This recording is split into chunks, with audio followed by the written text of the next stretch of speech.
someone known for being cold, demanding, and a perfectionist. I've always been skeptical of self-improvement books. To me, they often feel like collections of empty slogans and impractical advice, trying to impose simple logic on life's complex problems.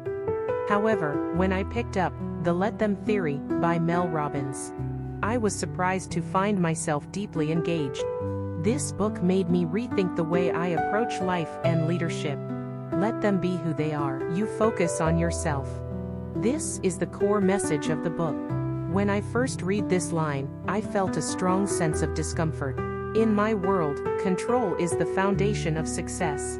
Every detail at work, every action my team takes, I feel the need to oversee it all. Because in my mind, loosening my grip means allowing mistakes, something I find unacceptable.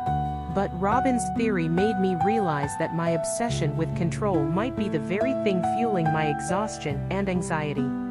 One of the book's most thought-provoking ideas is about letting go of expectations for others. As a leader, I hold my team to extremely high standards. I expect them to understand my instructions precisely, sometimes even anticipating what I want before I say it. However, Robbins points out that this excessive focus on others' actions not only drains my energy, but may also stifle their creativity and initiative. This made me reflect, have I fallen into the trap of excessive control? In my pursuit of building a perfect team, have I actually become the biggest obstacle to their growth? Another concept that truly resonated with me is focusing only on what I can control. Throughout my career, I've believed that constant intervention and adjustments are necessary to ensure everything meets my standards. But Robbins reminds us that true strength comes from inner focus. Instead of trying to manipulate every external variable, I realized it's better to channel that energy into my own core goals. When I fully embraced this idea, I felt an unexpected sense of relief. Perhaps I don't need to micromanage everything. Instead, I can set a clear vision and then let them be them, allowing my team to achieve results in their own way. Of course, as a realist, I have to admit that Robbins' theory isn't universally applicable. In my industry, details determine success, and details often require strict control. But this book has made me reconsider whether there is a balance between control and letting go. Maybe I can be more selective about what I let go of, trusting my team more rather than feeling the need to handle everything myself.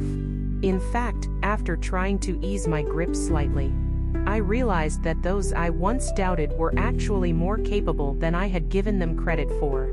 And for the first time in a long while, I could finally focus my energy on what truly matters.